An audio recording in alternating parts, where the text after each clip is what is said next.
a story about revenge and bloodshed turned into one of the most beloved family comedies of the 90s. How does that even happen? Well, The Mask, starring Jim Carrey, might be the strangest success story Hollywood ever pulled off. From a brutally violent comic book to a cartoonish, big-hearted classic, today we're diving into how it all happened, why it worked, and what made this movie unlike anything before or after. This is 11 Take, and what's hiding behind The Mask. Not many people realize The Mask is based on a comic book, and not a cute one, a very violent one. In 1989, Dark Horse ran a strange little story in an anthology called Mayhem, and it clearly poked fun at a superhero genre that was losing steam. At first glance, it was simple. The lead puts on a mysterious mask and gets superpowers. He even picks up a personal moniker, the Big Head Killer. From there, you'd assume it's time to fight bad guys, right? Not quite.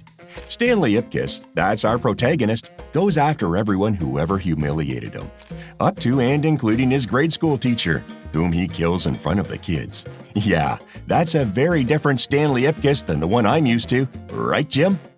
Spoken! By 1991, The Mask got its own miniseries and a new main character, Lieutenant Kellaway, who tries on the artifact and starts waging war on the mob running a city. So what happened to Stanley? I'll get to that a bit later. The comic walked a tightrope between cheeky superhero parody and wildly excessive violence. Let's look at one of the rare scenes that made it from page to screen. Thugs chase the Mask and end up in an alley at a balloon twisting show. A French poodle.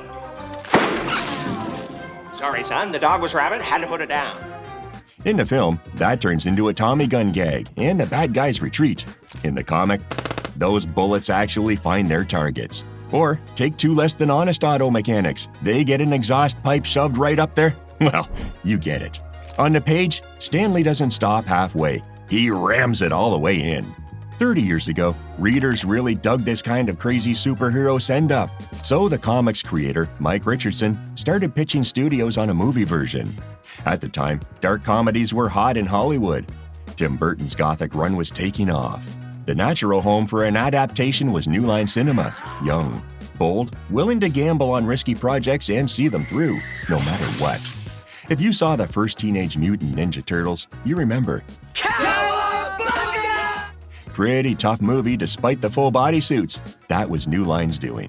The studio said yes and handed the project one of its best assets, director Chuck Russell, who made A Nightmare on Elm Street 3, which a lot of fans consider the best in the franchise, the one with the psych ward and teen superheroes. I'll do a deep dive on that cult series soon. Hit subscribe so you don't miss it. Granted, after that profitable Nightmare, Russell delivered a flop with his remake of the 50s The Blob, but he definitely deserved another shot. Russell dug into the source and decided the violence and unlikable leads weren't right for the movie. Wow. Today, of course, we know his take on The Mask worked beautifully. His instincts were on point. He spotted one crucial thing in the comic that other writers missed. We'll get there in a second. But imagine launching a brand new adaptation of The Boys and stripping out all of the raunch and violence. Butcher becomes a straight-up good guy whose only dream is rescuing his wife from evil Homelander. No moral gray areas. And at the end, Butcher wins and rides off into the sunset with her. Fans would absolutely melt down at that take. Or picture Deadpool never swearing, never eviscerating villains, and devoting himself to finding lost pets. You can imagine the confusion for anyone expecting a faithful adaptation. But Chuck Russell stuck to his approach and started casting the leads. That's when Jim Carrey popped up on the radar. What a character. He'd been grinding for years to climb the comedy ladder, but couldn't break out beyond TV sketch shows and supporting roles on the big screen. Then came 1994, and everything changed. Think about it. 3 films with Carrey hit in the same year, and every one of them became a smash. First Ace Ventura, then The Mask, and just before Christmas, Dumb and Dumber. In a single year, Carrey became a megastar. His name alone could open a movie. He'd sit on the comedy throne for a few years and, by the late 90s, start reflecting on his fame in prestige dramas like The Truman Show and Man on the Moon. His career deserves its own video. Honestly, a full biopic about that complicated path. But back in '94, Jim Carrey signed with New Line for $450,000. Not a lot for the lead in a multi-million-dollar blockbuster. He closed that deal before Ace Ventura blew past $100 million on a $15 million budget. By Dumb and Dumber, his paycheck hit $7 million. Ask the film's creators today, and you'll hear two versions of the origin story. One says the script was written with Carrey in mind from the start. The other says Carrey was one of several options after Matthew Broderick, Rick Moranis, and Keanu Reeves. Whoa. Now, Jim Carrey seems like the obvious pick, but if you look at the early 90s, audiences were used to seeing him in manic, rubber-faced mode. Less a romantic lead who wins you over by being a relatable, average guy. Story-wise, Stanley Ipkiss, played by Carrey, lives in a fictional Edge City, works at a bank, and can't catch a break.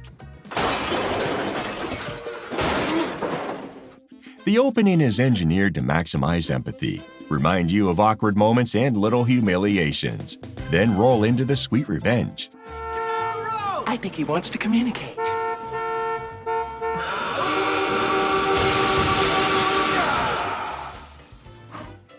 Stanley finds an ancient mask that brings out his green-faced wild side. He can be cocky and even cruel, but he never crosses the biggest moral lines like in the comic. As a character, the mask is Stanley's bottled-up self. He keeps suppressing his impulses to be seen as a genuinely good guy. The mask's personality flows from Stanley's core obsession, classic cartoons. That's why he whirls like the Tasmanian devil. You can actually spot a Taz pillow in the frame. Stages a mock death like Bugs Bunny, and when it comes to wooing Tina, nods to Tex Avery's Big Bad Wolf and Pepe Le Pew from Looney Tunes. Remember that amorous skunk? He's notable for being one of the earliest cartoon characters to get quietly retired. People read his behavior as promoting harassment, and the studio shelved him. Anyway, back to the mask. Stanley's main love interest is played by Cameron Diaz, a 21-year-old model who had never been on the big screen before. Yep, this was the feature debut of someone who'd become a huge star. Initially, they looked at Anna Nicole Smith, then primarily known as a Playboy icon trying to launch a film career. The goal was to present a knockout femme fatale, someone as far as possible from Stanley's uptight persona. Smith passed, choosing the Naked Gun 33 1/3 instead. Cigarette? Yes, I know. And the filmmakers decided to give Diaz a chance, kick-starting her career. Most interesting, it wasn't the classic casting myth of she walked in and we instantly knew. Diaz went through about 10 auditions before landing it, and the team chose well. She's perfect as the woman the hero would defy the law, the mob, and even the laws of physics for. Look, Ma! I'm roadkill! Ha ha ha! Another key player from the comics is Lieutenant Kellaway, who first wore the mask and then devoted his life to combating its influence. He's in the movie, played by Peter Riegert. But instead of a central lead, he's molded into the classic background cop who chases our hero and turns out to be wrong by the end. I've got you now, Ipkiss. Watch it, Chunky. Mayor Tilton, What the hell's wrong with you, Calloway? He even has a goofy sidekick, Doyle, a part that at one point circled Lance Kinsey. Remember him? Proctor from Police Academy. By the time the mask started shooting, Kinsey had parted ways with the Academy movies and didn't want to reprise a similar persona elsewhere. If you picture him in place of Jim Dowen, who played Doyle, you can see where the inspiration was coming from. Start dancing, I'll blow your brains out. In the comics, the mask wasn't just the main character. He played two opposing roles at once, crime fighter and primary threat. Protagonist and antagonist in one package. Everyone around him had to figure out how to use the mask's power to fight criminals without letting it hurt innocent people. The film drops that element along with the graphic brutality. Instead, the mask amplifies its wearer. It doesn't overwrite the personality. It bends to the owner's desires. Across the movie, we see three wearers. With Stanley and his cartoony energy, the idea is clear. The second is the main villain, Dorian Tyrell, played by Peter Green, an absolutely perfect 90s bad guy actor. It's a shame that this persona slowly ran its course. So did his career. I still remember the impact his villainy had on me in Judgment Night. And we can't forget Zed from Pulp Fiction. Zed's dead, baby. Zed's dead. Yep, that one. We'll talk about that cult classic soon. When Dorian puts on the mask, he becomes a hulking, super strong brute. The artifact awakens his hidden desire, raw power. Dorian doesn't have Stanley's imagination, so his upgraded form has none of that cartoon bounce.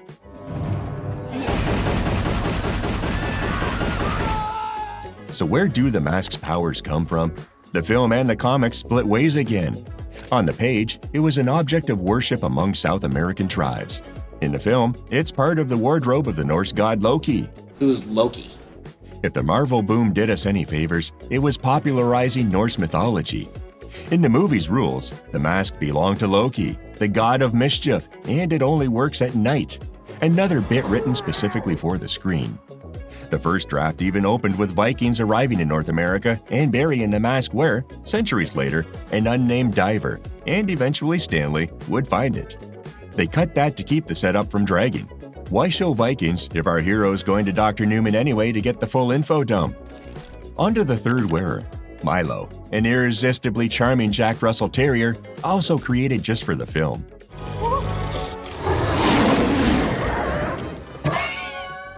You can find claims online that he was added instead of a comics character, Stanley's girlfriend Kathy. Yeah, that's about the most sexiest explanation I've ever heard. In any case, Masked Milo behaves like a regular dog, just amped up. Lots of his scenes were improvised. Max, Milo's real name, would suddenly act like a real mischievous pup and start chewing whatever was nearby.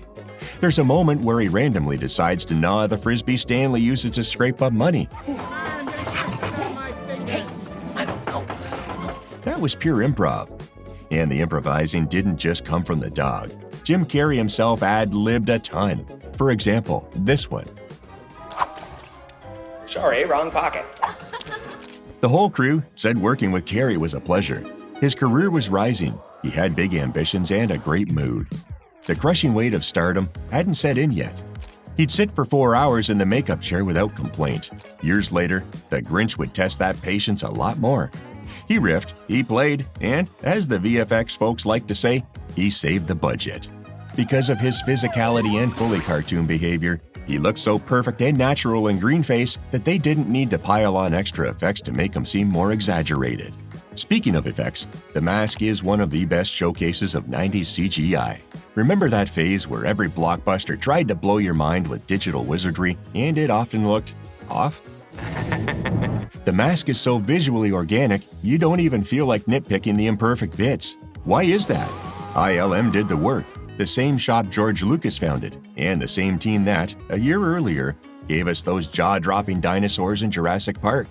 I'd never stop being impressed by those folks. And here's the moment Chuck Russell zeroed in on, the big reason the original story got rewritten so hard. He and the writers asked a single question: why is the comic popular? What actually hooked fans? The analysis painted an interesting picture. The comic doesn't have a roster of deeply memorable characters, outside the bruiser Walter. More on him in a minute. Most of them are unlikable and self-absorbed. The plot is pretty simple. The violence isn't shocking on the level of, say, The Boys. There's exactly one undeniable plus: the image of the green-headed mask and his cartoon logic crashing into a boring reality. That is what needed to go to the big screen. The rest wasn't crucial. Around that image, you could write anything: a thriller, a teen comedy, a straight action flick. Russell chose the most marketable route: a romantic story packed with humor and flashy set pieces. Brutal, but not too brutal. It's still a family movie after all. Because they aimed for something a little sweeter, this character survived. The reporter Peggy, who betrays Stanley, played by Amy Yasbeck. You said you wouldn't hurt him. I lied. In the original script, Dorian kills her right after he gets the mask. There's even a deleted scene. The plan was to flesh her out more in a sequel. Ah, yes, the sequel. To keep things lively, the film includes a couple of tightly staged musical numbers. The bit where the cops dance to Cuban Pete almost got cut. The producers hated it and wanted it gone. But test screenings proved audiences loved that harmless bit of silliness. By the end, Stanley takes off the mask and rides into the sunset with Tina, while Milo and his buddy Charlie tussle over the artifact. Milo! Right, Charlie, the classic best friend who suddenly gets a lot of screen time in the finale. In the 90s, I was sure he was Tom Arnold, the funny guy from True Lies and The Stupids. Only now did I learn it was stand-up Richard Jeni. Live and learn. Arrest those men! Always wanted to say that. I promised I'd explain how Stanley Ipkiss's first comics run ends. His girlfriend Kathy shoots him, so he doesn't have to share the mask. Grim, right in line with the original tone. On screen, the hero's got a genuine happy ending. Okay. In February '94, Ace Ventura opened and made a ton of money. Audiences wanted more Jim Carrey. The Mask, released 6 months later, matched that success and even surpassed it. On a budget of roughly $20 million, it earned about $350 million worldwide. Very impressive. Then Dumb and Dumber hauled in close to $250 million. For producers, Jim Carrey's face might as well have been printed on cash. It became a symbol of guaranteed success. Audiences loved him and critics did too. He scored a Golden Globe acting nomination. The Oscars didn't love honoring comedians back then, but The Mask still landed an Academy Award nomination for Best Visual Effects and lost to Forrest Gump. And I don't remember mind-blowing VFX there. Maybe a couple explosions, Gary Sinise without legs, and Tom Hanks composited into different historical newsreels. Maybe that's exactly the point. The effects don't draw attention to themselves, which is why they're so good. I haven't rewatched it in ages. Maybe I should, and then do a video on it. If you're into that, let me know in the comments. New Line and Chuck Russell immediately started thinking about a sequel. To be precise, they actually pushed it into production. Then they hit one major snag. If you had to pick a single reason The Mask 2 didn't happen, it would be Ace Ventura. After the first Ace blew up, Jim Carrey did the sequel and he didn't like it. He said playing the same character again wasn't interesting as an actor, and for years he turned down sequels. These days he genuinely seems to enjoy playing Dr. Robotnik in Sonic, but a lot has changed since then, so the studio hit a crossroads. How do you make a Mask sequel without the main attraction? Talk of Part 2 slowly faded. Fans weren't happy. There was even a pretty awkward situation. Nintendo Power kicked off a contest where the grand prize was a background extra spot in The Mask 2. They later had to apologize and offer different prizes. Like many of Carrey's hit characters, Stanley Ipkiss found new life in animation. The Mask cartoon ran a full 3 seasons, with supervillains that included the comic's heavy Walter. After the movie, did Stanley and Tina break up or not? It's unclear. She isn't mentioned in the series. The love interest becomes that same reporter Peggy, who survived thanks to her death scene getting cut. And in the final episode, there was even a crossover with Ace Ventura. Very pleasant, very light kids' entertainment. But sadly, there wasn't a proper feature-length sequel to The Mask. I said there wasn't. Okay, fine. If I'm honest, I don't really want to make a separate video about Son of the Mask. I prefer talking about good movies, but we can't ignore it. 11 years later, they released a sequel to a cult Jim Carrey hit, without him. What they did have was a mountain of computer graphics that felt stuck in the 90s, a pile of plot and nonsense, and a totally charisma-free Jamie Kennedy in the lead. When Jim Carrey turned green, his face told 100 jokes. When Kennedy does it, you can see the difference. Even the usually delightful Alan Cumming as Loki couldn't help the movie break even. That pretty much ended attempts to bring The Mask back to theaters. And it feels like we could wrap it up here. But in 2019, The Mask returned in comics in its original, darker form, part of a new line. And just recently, Jim Carrey, busy being the mad scientist in Sonic, said he wouldn't mind coming back as Stanley Ipkiss. Right after that, Cameron Diaz, now back to acting, said, "If Jim's in, I'm in." Let's see what the producers do with that. I'm guessing someone called an emergency meeting. Either way, The Mask is an incredibly sweet, uplifting movie. A true 90s classic with one of the most unforgettable looks in Jim Carrey's career, and in movies in general. If you enjoyed this video, don't forget to leave a like and subscribe. It really helps the channel grow. And now, why stop here? Click the next video or check out the full playlist for more deep dives into legendary movies and franchises. Thanks for watching.